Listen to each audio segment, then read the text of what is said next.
Yo, what's up, yo? It's your boy Scottie Crippen. It's about I think 1, 2, 3, maybe 4 days out. I think yeah, 3 days out from the pay-per-view. Was roped along with Jordan to do this, so I'll just give my thoughts on the Survivor Series 2020, Team Hawxin versus Team Phantom. I don't think I'll go in too deep into the summaries like Jordan did, but I will try to be as unbiased and as true to how I felt about this pay per view as a whole while I give out this review. I'll go by match basis. I'll rate any match by 1 to 5 stars. Um, I'll give my final conclusion to how I feel about this pay per view in general. So, without further ado, let's get into it. I have to pull up the match cards real quick. Let's see. So when it comes down to the first match, it was Brian versus Destiny, and this match I think had more personal tension than any other match, even more so than Team Dallas or Team Hawks. And I mean, dealing with Destiny until his inevitable retirement. We'll see about retirement. It hasn't even been 2 to 3 weeks yet, but he's come back before after saying he's retired. But all them hostilities that have been brought on by him starting since J Dude's docs, the advertisements issue, and that weird personality change where he started becoming some Allah spewing gimmick that was all aggressive and shit talking to everyone. The match in itself, I think, was pretty impressive for what it was, even considering the fact that it lasted 70 minutes long, basically just because of exploiters that kept coming through. He was suspected as one of them, in fact, so that kind of just added to the whole ordeal there. Nothing this guy left behind wasn't without controversy, and I'm not lying to you, I kind of enjoy that in a real wrestler. I really appreciate somebody who can stir the pot. Because you got all these people who walk into the Fed, with a gimmick or some idea of what they want to be. It's just the fakest shit I've ever seen. But you didn't feel as fake with Destiny. Um, Whenever he did something, it struck with people. It struck a chord with people. It prompted them to respond, and even the most gullible would fall for any of his bait. And Brian Maverick was one of those people. Brian Maverick bit the bait. Brian Maverick made it personal, and the only way these two could really settle it was in the ring.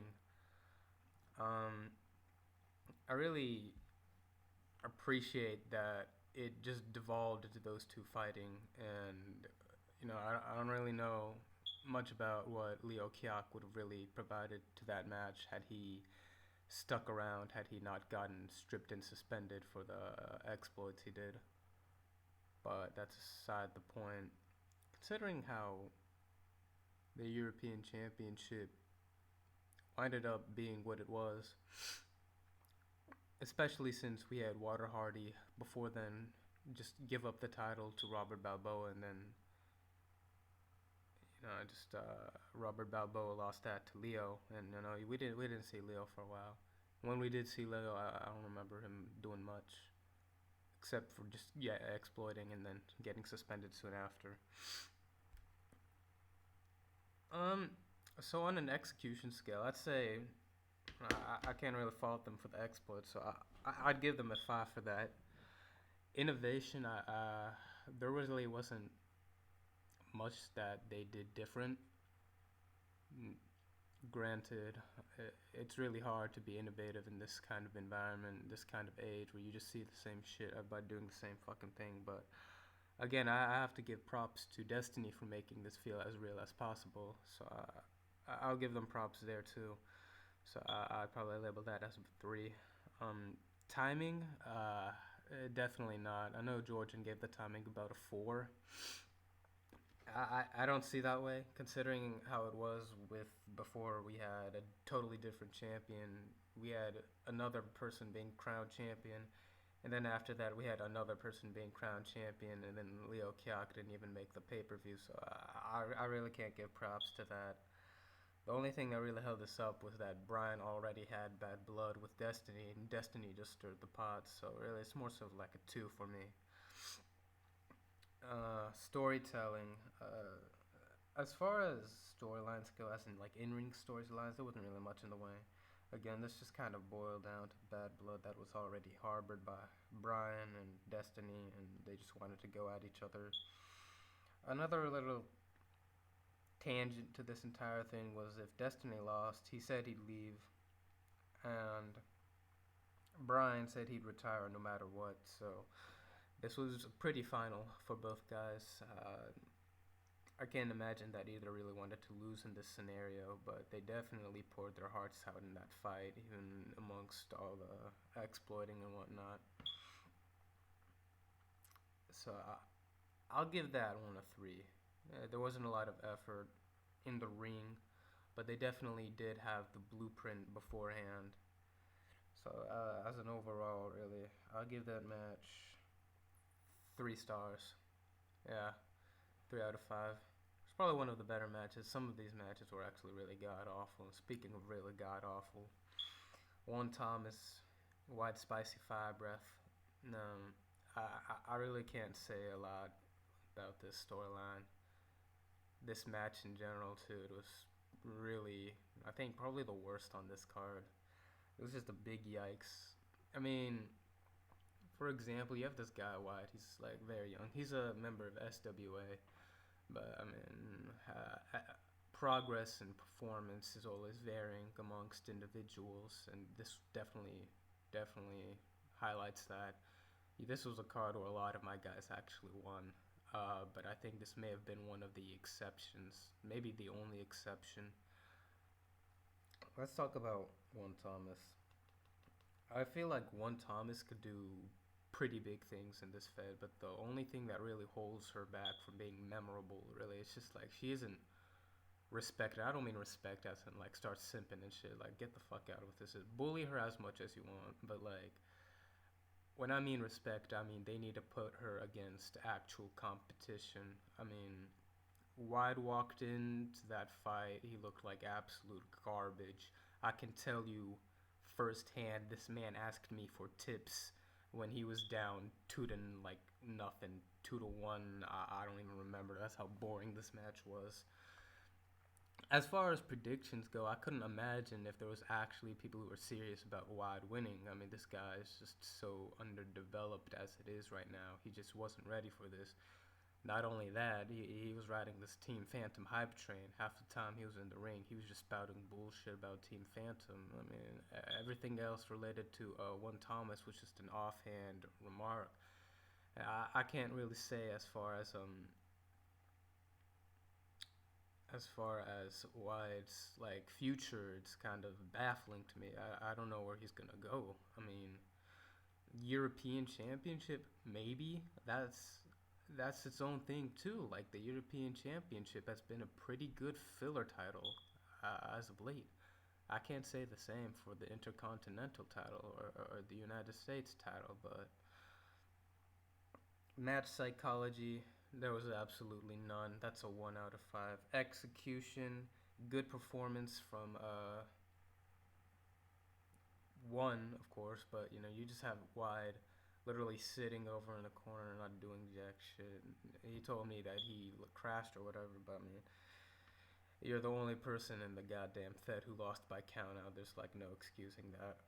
I'm giving that a 1 despite one's performance, because like again, this wasn't hard for her at all. Like there's no respect given. She has no one to work with. It's just whatever, man. Innovation, absolutely nothing new here. Timing, absolutely dog shit. I mean, Wide wins N1C. Nothing happens with this storyline. Again, this storyline, 1 out of 5. This whole thing is a 1 out of 5 for me. It was just god awful. I really can't say much about this one. It's just terrible across the board. Uh, what do you do with something like this? So I mean that's a 1 out of 5 so far. That's 3 stars and 1 star so far. It's 3 plus 1 equals 4, and these are gonna stack up. I'm counting these by mean average. So let's see how this goes. Exode, Mula. This one was a kind of weird one. I mean, it was a little back and forth and reminded me of the days when we had RCs, and you know how I feel about those already. But obviously, this man Exo gave a rematch to Mula. He lost his title. He didn't have to do that match. There was no reason to do that match in the first place. But I mean, of course, Exo lost. I don't know if it was ring rust or if he was just washed or like he just didn't know anything up until then. But I mean, he started working with SWA. He started working with me, specifically Brian and Jordan as well. I guess this really just highlighted how much a person can progress in 1 month. Like it just kind of a come up in story. I don't know what more Exode's gonna bring along, if anything. What he's gonna do different, or what's gonna make him memorable if he tries to be. Because the Overdraft Championship has always been this kind of silent title in regards to those who've held it. They're pretty quiet. Not much really goes on in this division, but a lot of talented guys vie for this belt for some reason. I always recommend people try and start out trying to get the Overdraft Championship, but that's another thing in entirety. But I have to talk about this. According to Jordan, I mean, I really did. Even Jordan seems like kind of a miss about what really happened here. It's just Exode continued to bug Mula to give him a rematch for the title. Okay, I mean that's not really a storyline. I mean it's reason to fight. Everyone gets beat. They want to fight the person and beat them again, yeah. But like there wasn't really much as far as storyline. I mean they exchanged words in a ring. Pretty dumb stuff. I mean, maybe the occasional chair shot, predictable shit. Like as far as that went, there wasn't much. The match itself was pretty good. It showed how much Exode improved, so I think that's a major takeaway in this. Match psychology, I can't really give that one much of anything. I'll give it a 2 out of 5. That's being generous. Um, Innovation again. I've seen all this shit before. I'm giving that a 1 out of 5. Timing, consistent. There weren't like a lot of storyline beats. The entire thing didn't really fit in well. Really, with what they did, you could tell that they were just rushed out into the ring by Hawxin. They were just told, "Do whatever." They didn't plan any of it. Um, I'll give timing 2 out of 5 because at least they did something. Storytelling. Again, apart from Exode's progression, there's not a whole lot. I'll give this one a 2 out of 5 as well. And then, really, as far as all that goes, alright, execution as well. I'll give that one I'll give the execution a solid 4 because it was a good match considering really all that work that Exode put in, all that he displayed. I'll give him that. Leaves us with 4. Divide that number by that. That's a 2 star. So we got 3 star, a 1 star, and a 2 star so far. And we're gonna move on to another match here. Elite TTB air levels.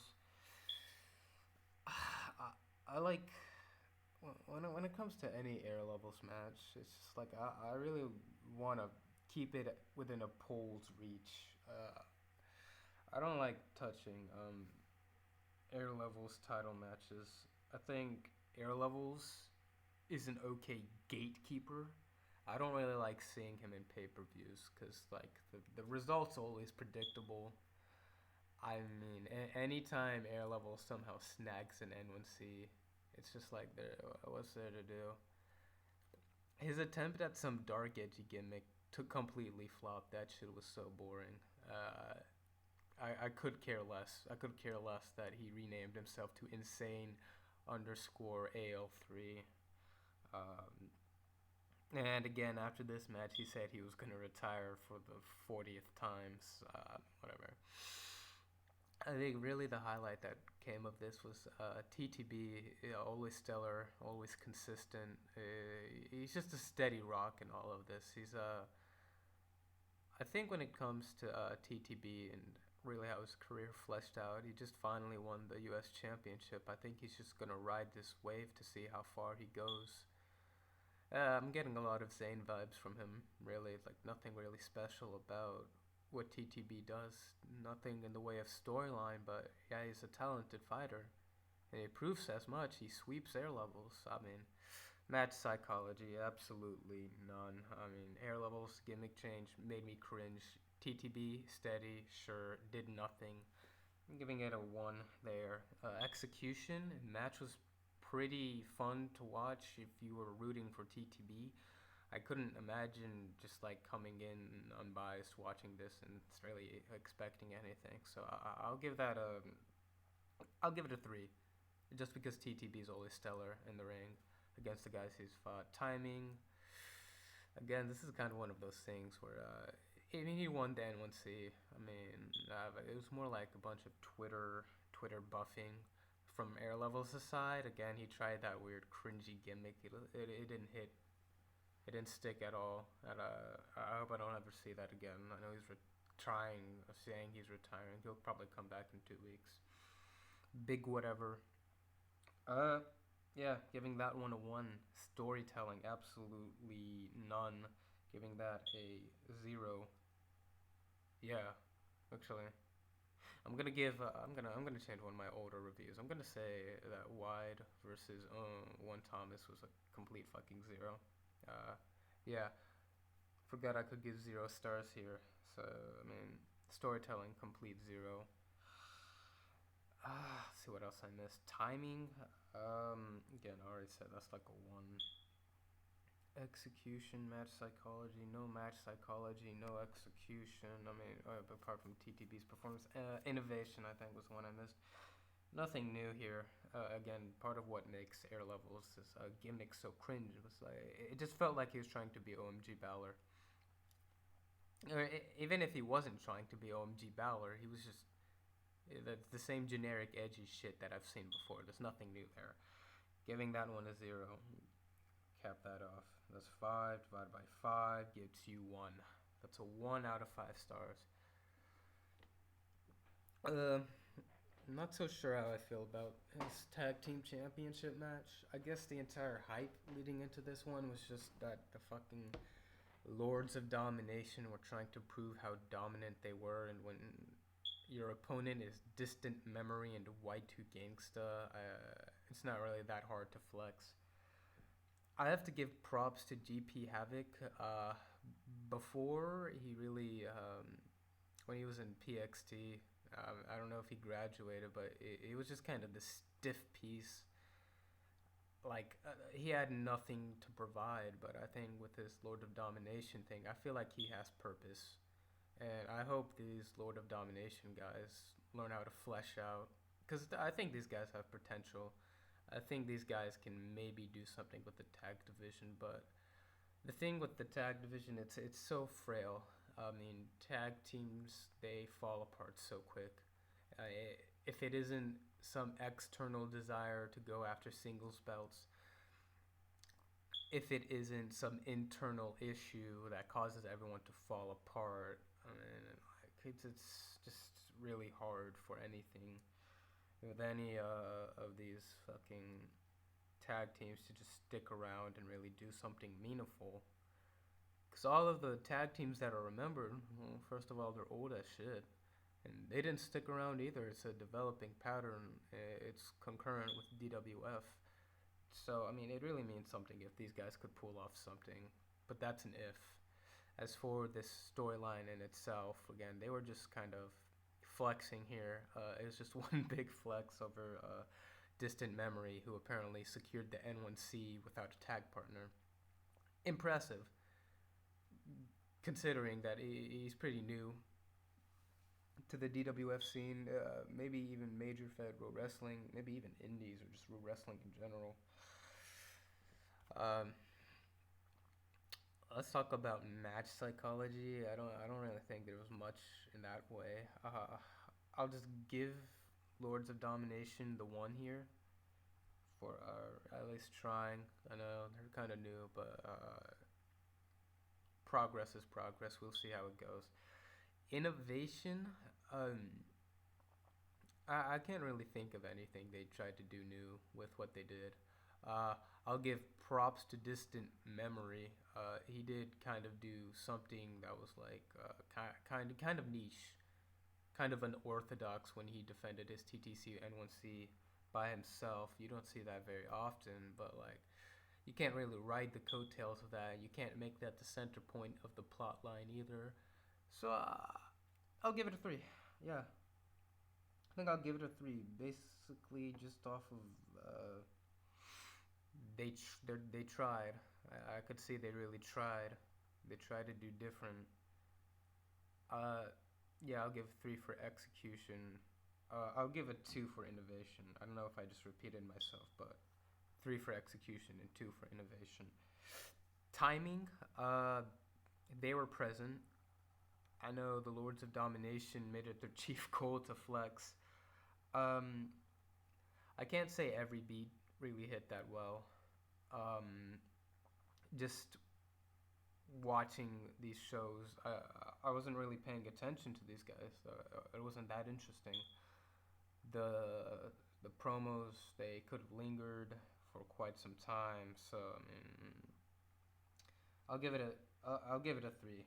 Consistent. They tried. Nothing really new here. Nothing inspiring. Storytelling, it's kind of the same beat. Just Lords of Domination flexing. Yeah, they're good at flexing. Really. Yeah, I'll give them a 3. Um, that gives us 12, which divided by 5 gives us 2.4. But I think just for the effort alone, I'll give this a 3 stars overall. I really will. And I hope they try something new. I hope they try to do different. I hope their storyline beats hit better. I hope they flesh out as a tag team. I'd really hate to see these guys collapse.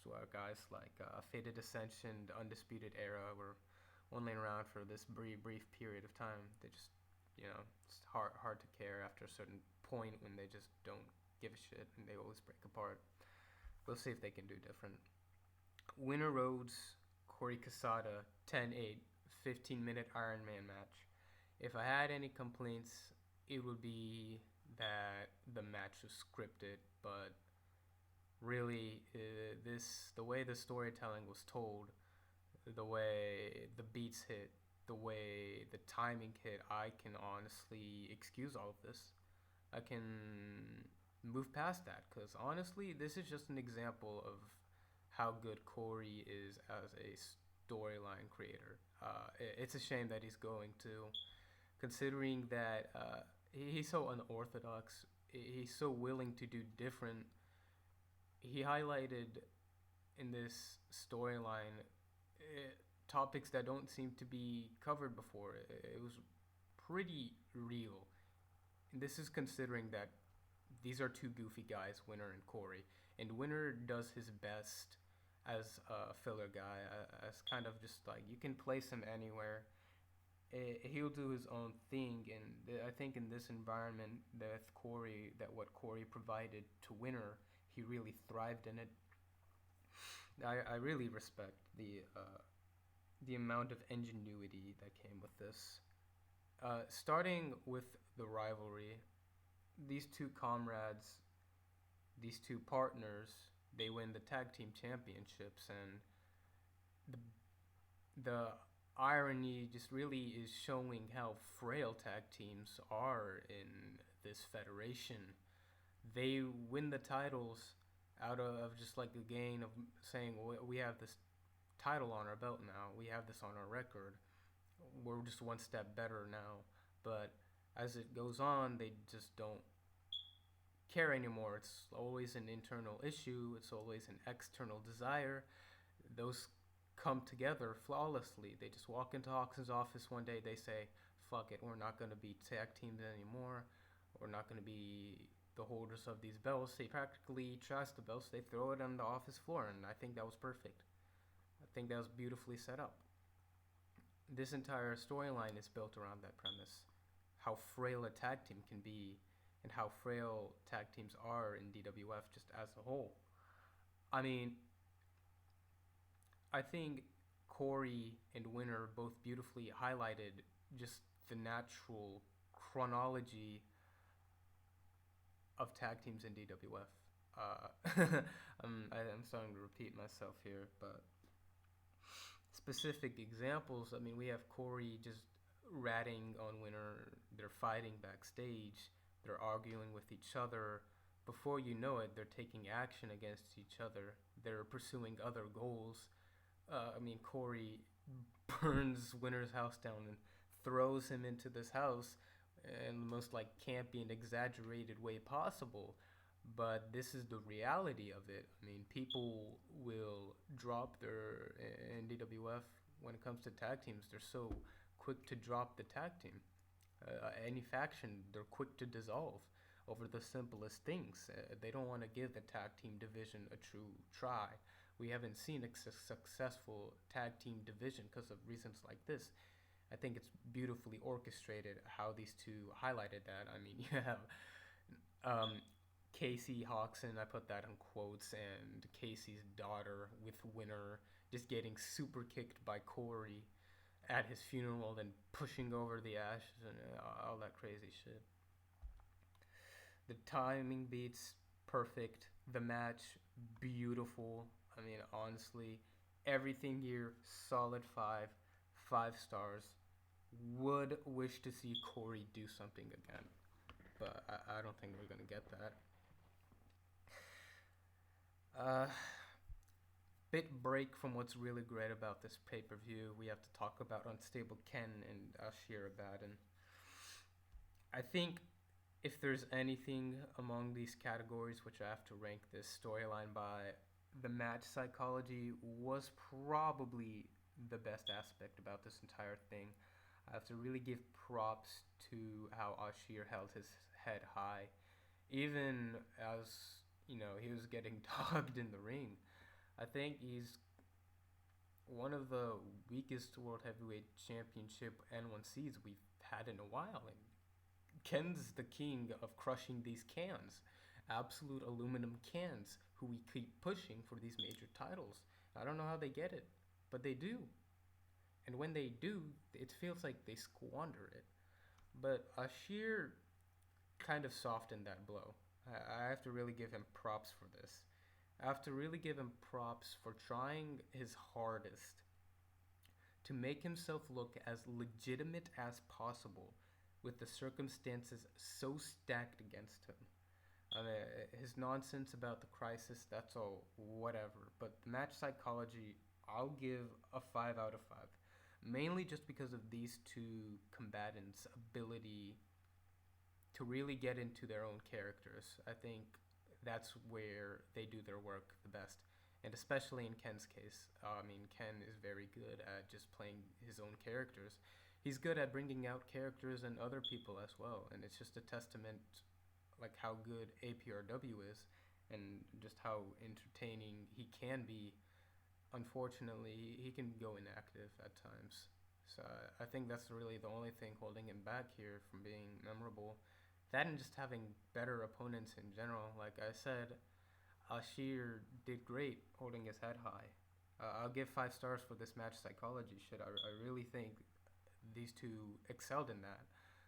But when it comes down to it, innovation, I'm going to have to disagree with Jordan on this one. There wasn't really that much that was new. I mean, Ken brought a lot to the table, definitely. Ashir, I don't know.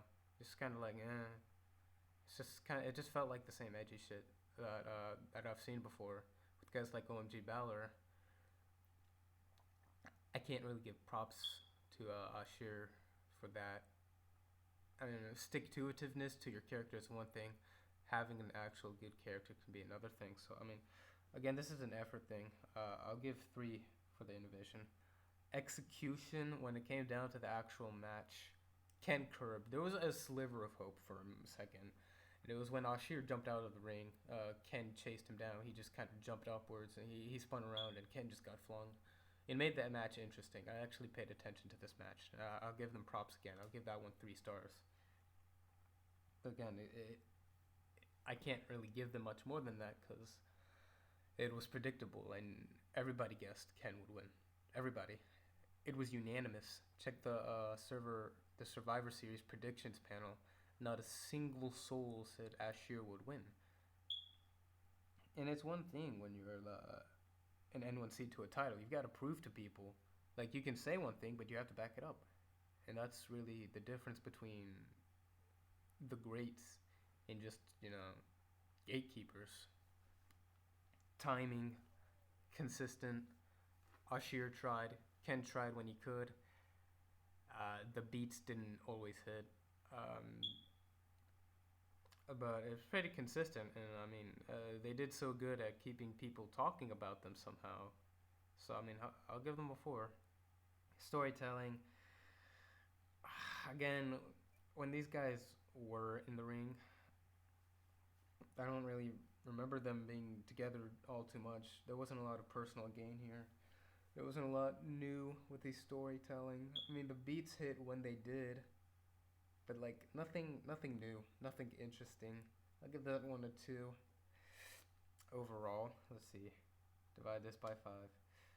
3.4 stars. So I'll say 3 stars in general. When we come down to our main event, I had to participate in this main event, and I want to say, preparation for a match, from a personal level, I have never had to fight for a spot 7 times to ensure my position until I was on Team Dallas. And I joined Team Dallas out of a tournament, just out of curiosity. Okay, I didn't have to be in Survivor Series.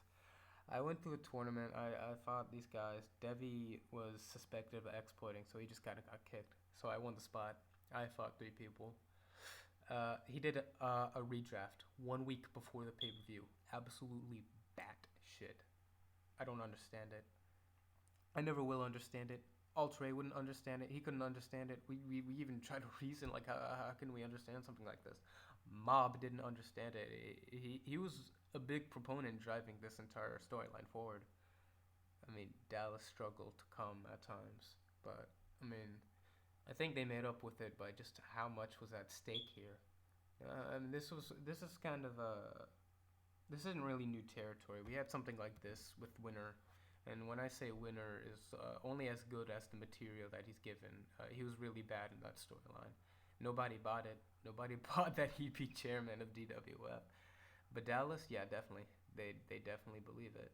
And I mean, people were so serious about this. We were so serious as creative. We carried it out. So I mean, let's talk about the match psychology here. I'll say 5 out of 5. There was so much at stake for every person involved too.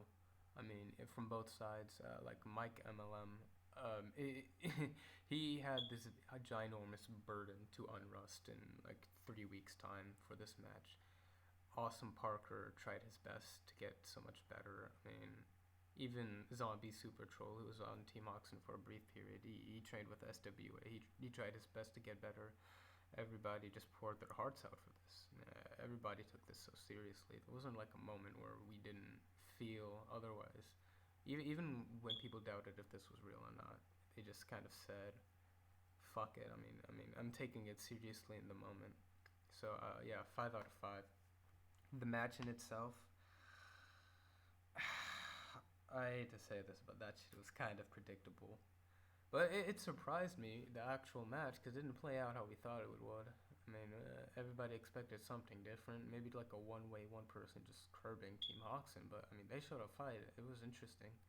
It definitely had everyone's attention. I mean, the only thing I can't give this 5 stars for is just basically because we knew Team Phantom was going to win. we win 3-0. I mean, so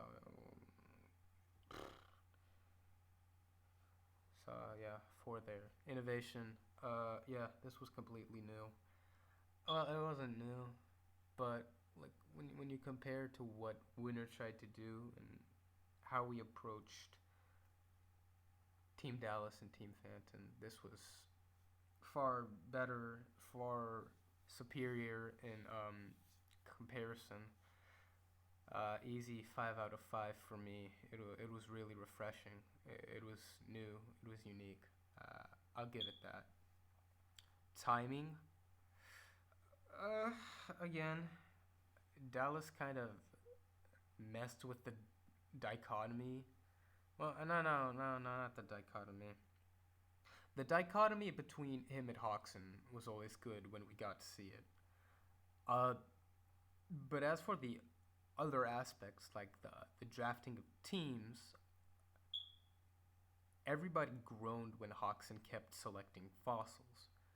When Dallas was taking it seriously, he had an entire team set too.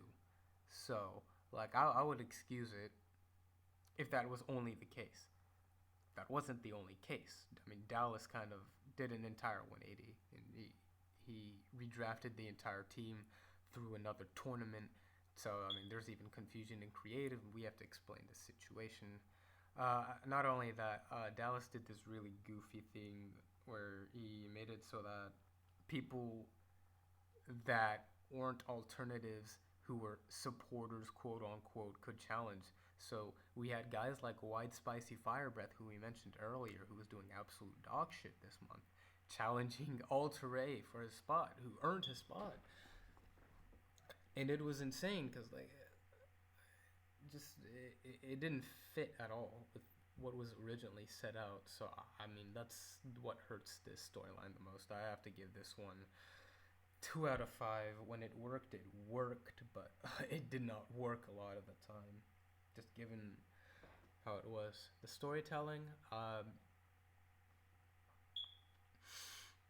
again, just like what was at stake here, so astounding. I mean, I'm not gonna like come over this like Jordan did. He gave it a 6 out of 5, whatever.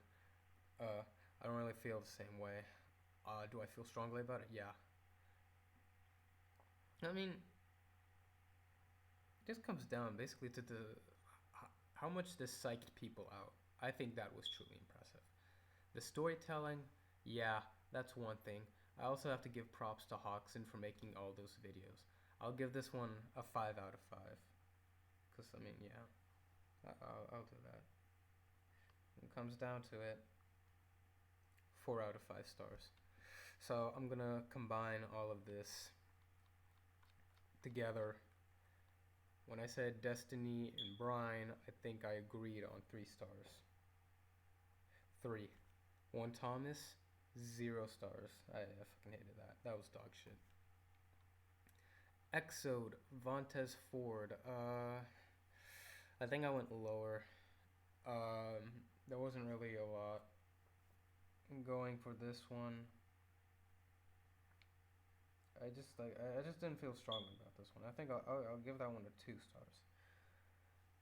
TTB air levels, it's like so whatever, so mediocre. 1 star. Lords of Domination.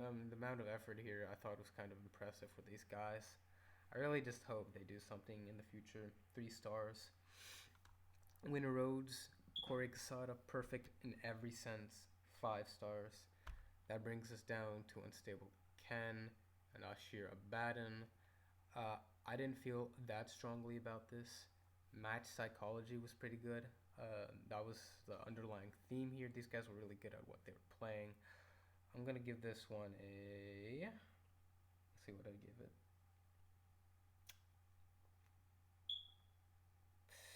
I think I give that one a 3 stars, maybe. Yeah.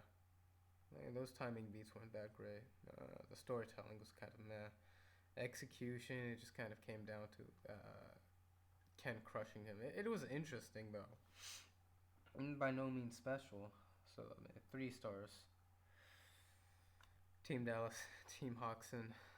4 stars, pretty conclusive, pretty interesting. I mean, but some of those story beats, some of those timing beats, god awful. It was just a crazy mess. If it was just a bit cleaner, I would have given this one a 5 star. So this brings our total out of 1, 2, 3, 4, 5, 6, 7, 8 matches. Divide this by 8. Survivor Series 2020 on a scale of 0 to 5 stars. I give a 2.5 stars. I felt like this one was meant really to be a diamond in the rough. And again, this is my opinion, and I know others felt more strongly about this pay per view. They probably felt better about this pay per view. They probably felt more solid about this pay per view. But when I look back on it, and how much of a diamond in the rough this pay per view was, it was just kind of. It fell flat in a lot of regards. The storytelling beats were just kind of yikes. The timing of these, some of them were so poor. Some of these were so bad. There were times where you could feel the effort come through, and then you had something like Wide versus one Thomas. It's disheartening actually to see something like Wide versus one Thomas happen.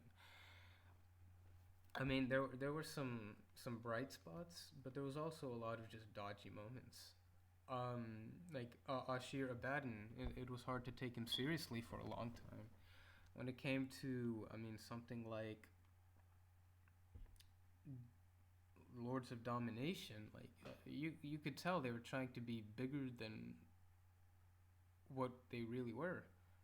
And I mean, I get the flexing and all, but like it felt like they were trying to aspire to be something more. They definitely weren't something more than what they were trying to aspire to be. And that's just how I feel. TTB was consistent. He's always good. But again, it's just kind of like with one Thomas. I mean, you disrespect the guy when you put someone like Air Levels in front of him. It's hard to take something like that seriously. It just isn't.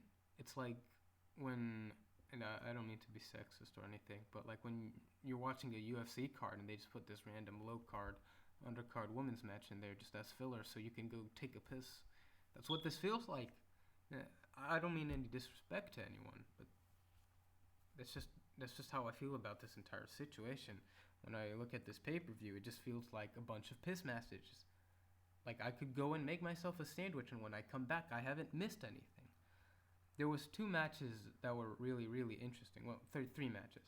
Bryan and Destiny because of the personal stakes. Corey and Winner because of just storytelling beats. These were the only guys who tried as hard as they did. Team Dallas, Team Hawxin. Again, so much was at stake. But there was also those weird ass timing beats. They just didn't fit. I don't understand it. I really hope we do better going forward. I think a lot more people were more happier with this pay-per-view than I was. I'll agree with Jordan. This one felt like a big diamond in the rough. And as this was following very underwhelming Judgment Day, I mean, this one was kind of equally underwhelming in some regards. If it weren't for the intrigue of something like Destiny, if it weren't for Corey being so goddamn flawless in what he was doing, if it weren't for the stakes at hold with this entire pay-per-view, most of what everyone talked about was just the main event. Even the main event wasn't that great at times. That's just my honest to God opinion. Really, what was more interesting than this pay-per-view was the aftermath. There's more people talking about what DWF will be like with Dallas in charge now. I mean, not a lot of people actually had contact with Dallas. They don't know what it's like to be run under Dallas. It's a new era. I can definitely agree on that. These are strange times. I just hope, as a whole, we start hitting some of those narrative beats so much better. That's my DWF news. That's my DWF review on Survivor Series 2020. Could be better. 2.5 stars out of 5. I'll see you around. Peace.